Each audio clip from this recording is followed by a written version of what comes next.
nas cartas aos Romanos, capítulo 9. Romanos, capítulo de número 9. Vamos ler alguns versículos, do versículo 25 ao 29. Romanos, capítulo de número 9, do versículo 25 ao 29. Romanos, que fica aí depois de Atos dos Apóstolos. Romanos, capítulo de número 9, versículo 25 ao versículo 29. Glória a Jesus, aleluia. Texto esse que vai nos mostrar aqui o chamado aos gentios, aqueles que não são israelitas, mas a qual Deus também chamou para a salvação. Carta aos Romanos, capítulo de número 9, versículo de número 25 ao versículo de número 29. Quando já acharam, diz glória a Deus. Glória a Deus. Aleluia, glória a Jesus. Diz assim a palavra de Deus, versículo 25 ao versículo 29. Como também diz em Oséias: chamarei meu povo ao que não era meu povo, e amada a que não era amada. E sucederá que no lugar em que lhes foi dito: vós não sois meu povo, aí serão chamados filhos do Deus vivo. Também Isaías clama acerca de Israel: ainda que o número dos filhos de Israel seja como a areia do mar, o remanescente é que será salvo, porque ele completará a obra e abreviá-la em justiça, porque o Senhor fará breve a obra sobre a terra. E como antes disse Isaías: se o Senhor dos exércitos nos não deixar a descendência, teríamos nos tornado como Sodoma e teríamos sido feitos como Gomorra. Somente até aí. Levante a sua Bíblia ou a sua mão. Glorioso Deus e eterno Pai, eis aí, meu Deus querido, a tua palavra, a qual nós acabamos de ler, meu Deus querido, neste momento. Palavra essa que não é nossa, mas palavra essa que é do Senhor. Palavra essa, meu Deus, que não é invenção humana, mas que é inspirada pelo Espírito Santo. Eu te peço neste momento, venha falar ao nosso coração aquilo que nós precisamos escutar, aquilo que nós precisamos ouvir acerca da tua palavra. Venha falar conosco essa noite segundo o teu querer. Venha falar conosco nessa noite segundo a tua vontade. Aqui estamos, meu Deus, para escutar a tua voz. Aqui estamos para escutar a voz do Espírito Santo. Continua conosco nessa noite, nos alimenta, em nome do Pai, do Filho e do Espírito Santo de Deus. Amém e amém, Senhor Jesus. Graças a Deus. Tomem seus assentos em nome do Senhor Jesus. Fiquem à vontade para glorificar a Deus com palmas bem alegres e glória para o nosso Senhor e Salvador Jesus Cristo. Amada igreja, aqui está diante de nós essa carta escrita aos Romanos, autoria do apóstolo Paulo, destino à igreja de Roma. O tema central desta carta, podemos dizer, que é a justificação pela fé em Cristo Jesus. Esta carta aos Romanos, ela é uma carta que explica o Evangelho de forma sistemática, especialmente para aqueles que eram gentios, com o propósito de unir judeus e gentios na fé, em uma só fé, que é a fé em Cristo, mostrando que ambos precisam da graça de Deus. Assim como todos nós que estamos aqui nessa noite, precisamos também da graça de Deus. Portanto, que a Bíblia Sagrada fala em Efésios 2:8, que a salvação é pela graça mediante a fé. Isso não vem de nós. No contexto histórico da carta aos Romanos, nos é mostrado que Roma era o centro do Império Romano, uma cidade cosmopolita, cheia de diferentes culturas e também religiões. A igreja em Roma era formada tanto por judeus e tanto por gentios. Igreja essa que havia tanto judeus como gentios. E também nos é mostrado que isso gerava criava tensões entre os que ainda seguiam a lei de Moisés e os que confiavam apenas na graça. Havia esse certo tipo de tensão, porque havia judeus que ali seguiam à risca as leis de Moisés e levavam em consideração muitas tradições, mas também havia muitos gentios, um povo que não era israelita e que se apegava apenas à graça e que não via necessidade alguma em seguir certas tradições e certos costumes que os judeus eles seguiam. Então era gerado esse certo tipo de tensão. Certa vez na história da igreja, o imperador, por nome Cláudio, expulsou os judeus que habitavam ali em Roma. Não queria saber dos judeus ali e os expulsaram de Roma. Isso nos é mostrado em Atos, capítulo 18, versículo de número 2. A Bíblia Sagrada nos mostra exatamente assim, Atos dos Apóstolos, capítulo 18, versículo 2. E achando um certo judeu,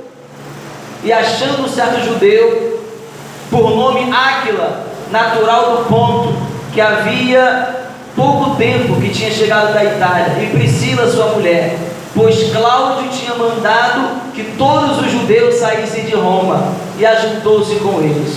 Então aqui em Atos dos Apóstolos, capítulo 18, versículo 2, nos mostra que este homem chamado Áquila, junto com a sua esposa Priscila, eles foram expulsos de Roma junto com muitos outros judeus. Voltaram então ali para Jerusalém. E a história nos mostra que mais tarde isso acabou afetando a igreja. Acabou afetando porque mais tarde, quando os judeus eles voltaram para lá, houve algum conflito. Porque quando os judeus foram expulsos de Roma, ficou os gentios lá em Roma. Então a igreja ficou mais gentia. Aí quando os judeus voltaram, houve alguns conflitos sobre a prática da fé. A estrutura desta carta aos Romanos, ela pode ser dividida. Não podemos olhar para um livro, para uma carta e enxergar eles como uma coisa só, porque há uma certa divisão. Por exemplo, de Romanos capítulo 1 ao capítulo 3, nos mostra que todos pecaram, tanto judeus quanto gentios, todos pecaram, e a única solução é a justiça de Deus. Já do capítulo 4 ao capítulo 5 nos mostra a justificação pela fé, usando Abraão como exemplo. Do capítulo 6 a 8 nos mostra a nova vida em Cristo e o papel do Espírito Santo. Vida essa que nós vivemos agora, uma nova vida em Cristo Jesus. E por que o papel do Espírito Santo? Porque Ele é o responsável por convencer o homem do pecado, da justiça e do juízo. Aleluia. Em Romanos capítulo 9 até o 11 nos mostra o plano de Deus para Israel. Colocando os gentios de lado, mas para Israel. E já em Romanos capítulo 12 ao 16 nos é mostrado algumas aplicações práticas para a vida cristã. Ou seja, Romanos capítulo 9, onde nós lemos, Paulo trata da soberania de Deus na escolha do seu povo. Ele argumenta que não basta ser descendente físico de Abraão, porque muitos judeus se apegavam a isso. Por serem descendentes de Abraão, já se consideravam ali os filhos de Deus e salvos. Mas nas cartas aos Romanos, Paulo ele quebra isso, deixando bem claro que não basta ser descendente físico de Abraão para ser considerado verdadeiramente parte de Israel. Deus escolhe pela sua graça aqueles que farão parte do seu povo, tanto judeus quanto gentios. É bem verdade que os judeus faziam muito essa divisão, mas a Bíblia nos mostra nas cartas aos Efésios que uma vez que estamos em Cristo Jesus, já não existe mais essa divisão. Uma vez que estamos em Cristo Jesus, nós nos tornamos um só povo, pelo sangue do Cordeiro que foi derramado lá no Calvário. Aleluia, glória a Jesus. Sendo assim, nós somos um só povo, louvado seja o nome de Deus. Aqui no livro, aqui nas cartas aos Romanos, a Bíblia Sagrada nos mostra, no versículo 25 ao 29 do capítulo 9, que Paulo ele cita os profetas Oséias e Isaías para demonstrar pelo menos 3 coisas. Ele cita os profetas Oséias e Isaías para demonstrar que os gentios também serão chamados povo de Deus, porque lá em Oséias e Isaías, no Antigo Testamento, Deus já usava os profetas para mostrar para o povo que não adiantava eles ficarem se apegando ao fato de serem povo de Deus, por Deus ter os escolhido primeiro, porque futuramente muitos outros que não eram israelitas também se tornariam povo de Deus, assim como nós também nos tornamos povo de Deus. Jesus certa vez falou, a Bíblia nos mostra certa vez, João Batista, se não me falha a memória, falando que Jesus veio para o que era seu e os seus não receberam. Veio para o que era seu, o seu, e os seus não receberam. Aleluia, glória a Jesus. Mas todos aqueles que receberam a Cristo foi dado o direito de ser chamado filho de Deus. Aleluia. Filho de Deus não é aquele que se apega à linhagem de Abraão, mas é todo aquele que já aceitou a Cristo como único e suficiente Salvador da sua alma. Nós nos tornamos filhos de Deus por ter aceitado a Cristo. Nem todos os judeus serão salvos, mas apenas um remanescente fiel. Que remanescente é esse? A igreja de Cristo. Aleluia. Deus sempre preserva o povo, impedindo que Israel desapareça por completo. A Bíblia Sagrada nos mostra. Deus sempre preserva o povo, impedindo que Israel desapareça por completo, porque ainda que muitos deles não queiram seguir aquilo que Cristo pregou, mas ainda assim Deus os escolheu e Deus os separou, e tem um tempo determinado para Deus tratar com os israelitas acerca dessa incredulidade de não querer aceitar e não querer receber Jesus Cristo como único e suficiente Salvador de vossas almas. Aleluia. Em Romanos capítulo 9, versículo 25, Paulo diz, como também diz em Oséias, chamarei meu povo ao que não era meu povo, e amada a que não era amada. Ele se refere ao que está escrito em Oséias 2:23. No contexto original, Oséias fala sobre a restauração de Israel, mas Paulo aplica esses princípios aos gentios, mostrando que Deus pode incluir aqueles que antes não eram considerados seu povo. Aleluia. Isso mesmo, quando a Bíblia Sagrada nos mostra no versículo 25, Paulo dizendo o que está escrito em Oséias, chamarei meu povo ao que não era meu povo, e amada a que não era amada, está falando de mim, de você, está falando daqueles que não habitavam no território de Jerusalém, ou melhor, que não eram descendentes de Abraão, mas que se tornariam povo de Deus por aceitarem a Cristo. Se tornariam povo de Deus não por causa da circuncidação, se tornariam povo de Deus não por guardar o sábado, mas se tornariam povo de Deus por seguirem os mandamentos de Cristo e aceitarem a Ele como o único e suficiente Salvador de vossas almas. Nós nos tornamos povo de Deus por adoção. Em Romanos capítulo 9, versículo 26, Paulo ele diz, e sucederá que no lugar em que lhes foi dito, vós não sois meu povo, aí serão chamados filho do Deus vivo. Ele fala isso se baseando em Oséias capítulo 1, versículo 10. A ideia aqui é que Deus transforma a condição daqueles que estavam afastados, tornando-os parte da sua família. Há um versículo na Bíblia que fala que aqueles que outrora estavam longe, estavam distantes, agora estão perto por causa do sangue do Cordeiro. Nós éramos aqueles que estávamos distantes, mas agora estamos perto, agora somos família de Deus, irmãos de Cristo e filhos do Criador dos céus e da terra, por causa da pessoa de Jesus Cristo.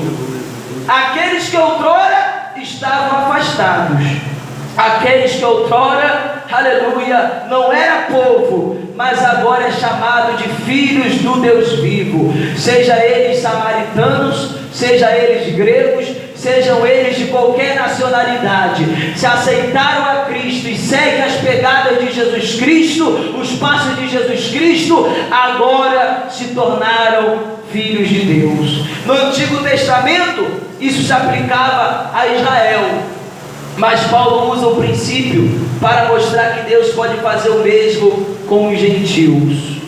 Na luz da Bíblia Sagrada, se nós vivêssemos na época, no Antigo Testamento, eu e você era considerado gentil. Aí quando nós começássemos ali a caminhar, recebendo a palavra dos apóstolos, dos discípulos, e começássemos a seguir aquilo que eles estavam pregando relacionado à pessoa de Jesus Cristo, alguns judeus que estavam ali presos nas leis, nas tradições, eles iriam chegar até mim e até você, iriam fazer pouco caso de nós. Aleluia! Iriam fazer pouco caso de nós. Aleluia, glória a Jesus. Mas o que mantém a nossa fé firmada em Deus é que Jesus, ele entregou a sua vida por todos lá no Calvário. A Bíblia não nos mostra, ali em João 3,16, Deus falando que Jesus entregou a sua vida por uma determinada classe de pessoas. Não, em João 3,16 a Bíblia nos mostra que Deus amou o mundo de tal maneira que entregou o seu Filho unigênito, para que todo aquele que nele crê não pereça, mas tenha a vida eterna. É todo aquele que nele crê, não é somente o judeu, não é somente o grego, não é somente o norte-americano, não é somente o coreano, não é somente o brasileiro, não, é todo aquele que crê no seu Filho amado Jesus Cristo, que morreu no Calvário. Aquele que nele crê não está destinado a perecer, mas herdar a vida eterna. Por isso que a Bíblia fala nas cartas aos Romanos que nenhuma condenação há para os que estão em Cristo Jesus, que já não andam mais segundo a carne, aleluia, mas segundo o Espírito, aleluia, glória a Jesus. Então nenhuma condenação há para aqueles que estão firmados em Cristo. Nenhuma condenação há para aqueles que têm a sua fé alicerçada na pessoa de Jesus Cristo. Aleluia, glória a Deus. Pois Ele é o único mediador entre Deus e os homens. Quem é o inimigo para tentar acusação contra os escolhidos de Deus? É Jesus quem nos justifica. Aleluia. Quem tentará acusação contra os escolhidos de Deus? É Deus quem nos justifica. Em Romanos capítulo 9, versículo 27, Paulo diz também: Isaías clama acerca de Israel, ainda que o número dos filhos de Israel seja como a areia do mar, o remanescente é que será salvo. Aleluia, glória a Deus. O remanescente é que será salvo. Ele se baseia em Isaías 10:22 falando isso. Isaías profetiza que apesar de Israel ser numeroso, apesar de haver muitos israelitas, apenas um remanescente sobreviverá ao juízo divino. E aí eu me lembro do que está escrito lá em Apocalipse capítulo 3, versículo 10, aleluia. Assim como guardaste a palavra da minha paciência, assim também vos guardarei, aleluia, glória a Jesus, da hora da tentação que há de vir sobre todo o mundo. O remanescente é a igreja que vai subir no dia do arrebatamento, para não ficar nessa terra diante da grande tribulação, diante da hora da tentação que há de vir sobre todo o mundo. A igreja se resume àqueles que seguem os mandamentos de Cristo. A igreja se refere àqueles que agora não andam mais segundo a carne, mas segundo a palavra de Deus. Glória a Deus, aleluia. Paulo usa isso para mostrar que nem todos os judeus serão salvos.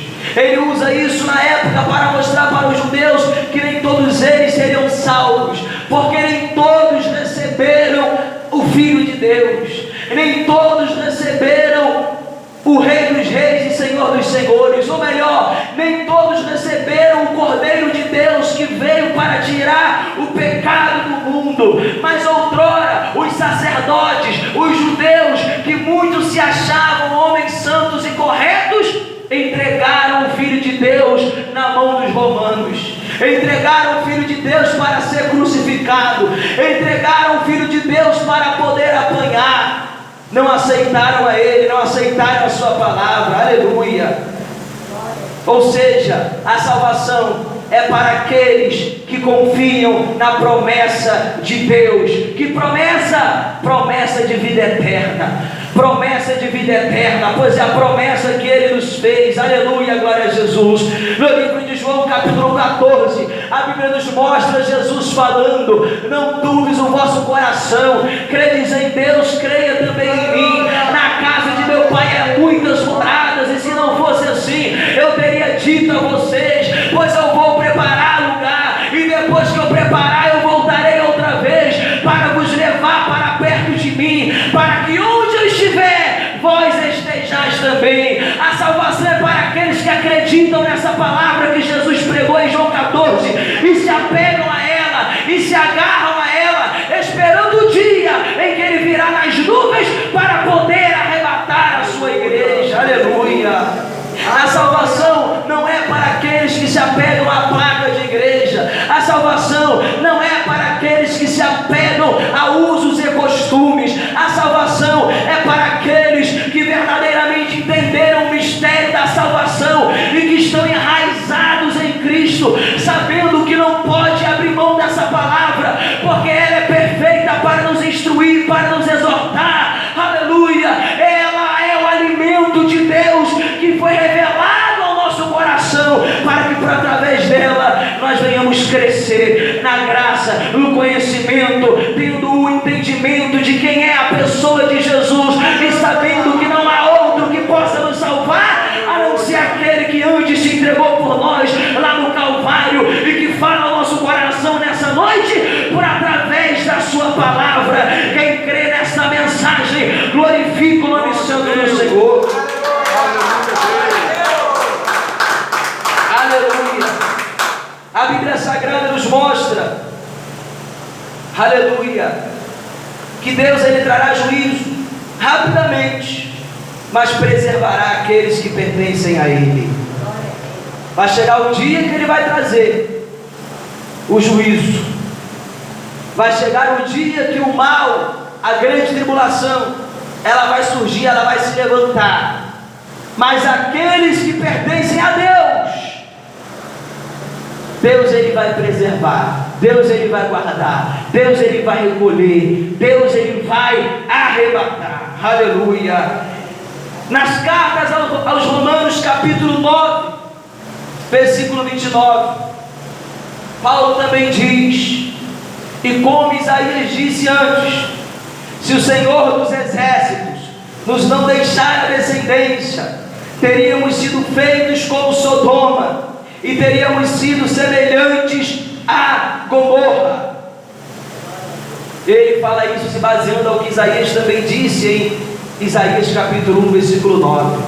Sodoma e Gomorra, todos nós conhecemos que foram cidades que foram destruídas. Deus fez com que fogo descesse do céu e consumisse os moradores daquela cidade, mas antes poupou Ló, aleluia, descendência de Abraão. E essas cidades foram destruídas por causa do pecado, sem nenhum sobrevivente, a não ser aquele que Deus poupou, que foi Ló. Aleluia, glória a Deus, louvado seja o nome do Senhor. Amada igreja, quando falamos de Sodoma e Gomorra, nós podemos atribuir tais cidades ao mundo que nós vivemos hoje, porque muitas coisas que têm acontecido, aleluia, não é muito diferente de Sodoma e Gomorra. Muitas coisas que têm acontecido não é muito diferente do que aconteceu em Sodoma e Gomorra, aleluia, glória a Deus. A igreja na face da terra é o remanescente fiel. Ló sendo salvo ali, sendo salvo do meio daquela geração perversa, simboliza a igreja que vai ser tirada da terra, aleluia, no tempo determinado por Deus. Porque Deus não vai deixar os seus escolhidos para perecer em meio à destruição. Deus não vai deixar os seus escolhidos para sofrerem em meio à destruição. Se Deus não tivesse preservado um remanescente, Israel teria sido destruído da nome de Deus. Quem não lembra da geração perversa também, da época de Noé? Mas Deus preservou Noé e a sua família, e muitos outros foram pegos ali e mortos no meio do dilúvio. A igreja também é representada por Noé e a sua família, que foram para dentro da arca e foram preservados por Deus.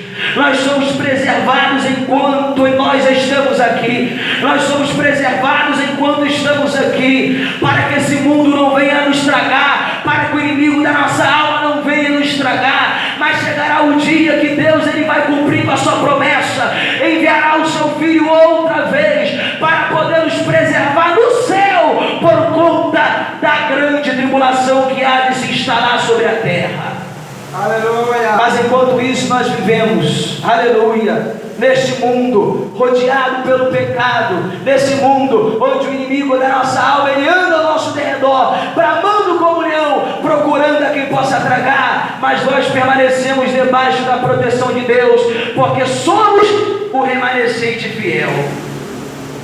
As cartas aos Romanos, ela nos mostra, como eu já falei nessa noite, a soberania de Deus, deixando claro que Deus escolhe quem será salvo, tanto judeus quanto gentios. Aleluia. Porque a salvação não é pelas obras, mas é pela graça. Glória a Deus.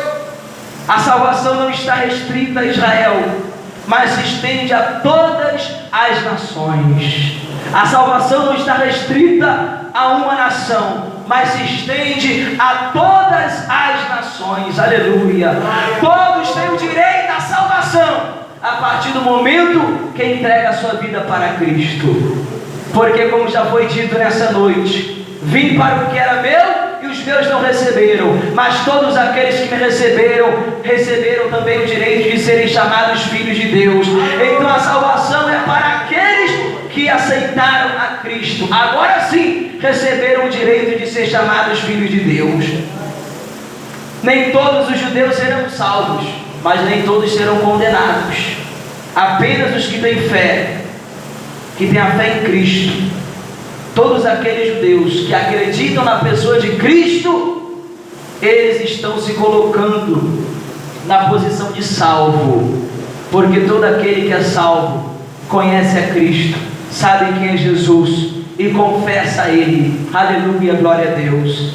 Ele sempre preserva um povo para si, impedindo a destruição total. É por isso que nós não podemos acreditar na falácia de muitas pessoas que dizem por aí que a igreja não irá subir no dia do arrebatamento, ou melhor, que o arrebatamento será depois da grande tribulação.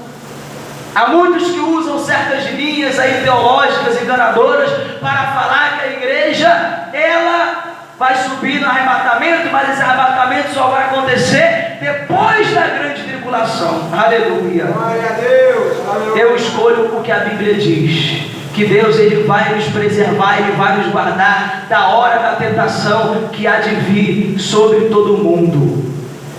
Não na hora da tentação. Há uma diferença do que está escrito ali em Apocalipse 3:10.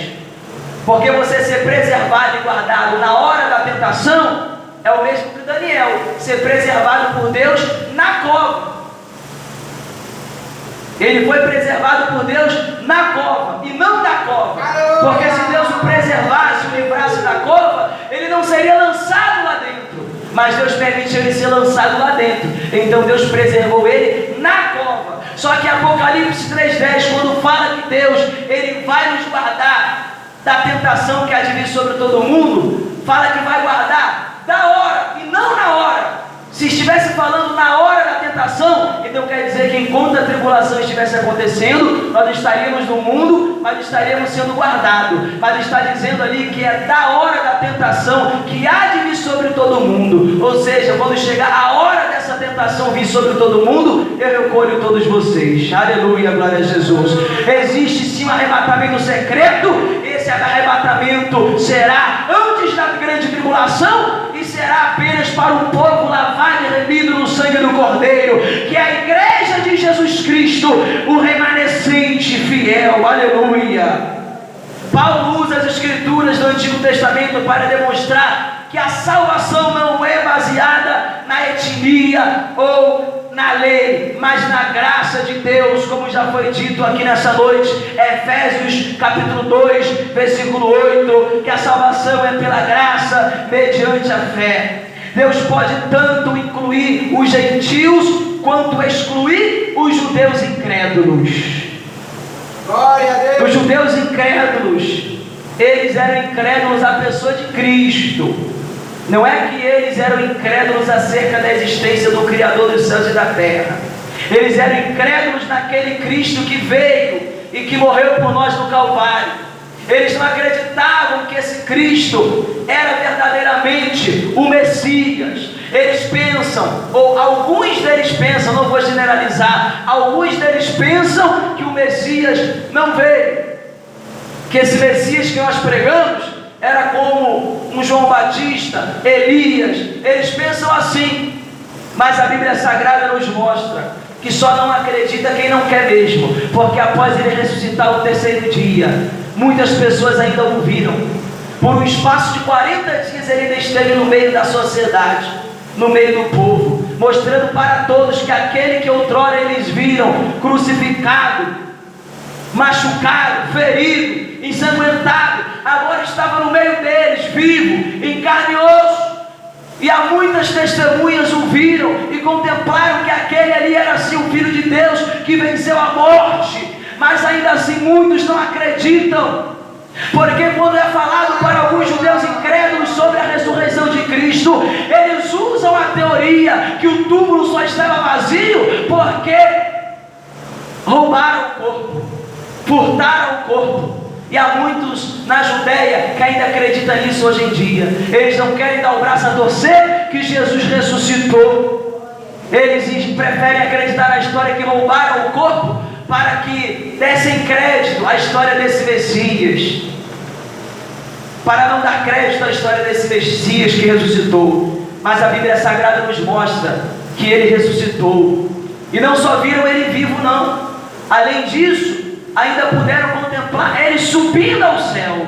Grande multidão viu ele subindo ao céu, e um homem de branco se aproximou dos discípulos que olhavam ele subindo e falou: ei, esse daí que vocês estão vendo subindo ao céu, também vão ver ele descendo da mesma forma. Aleluia.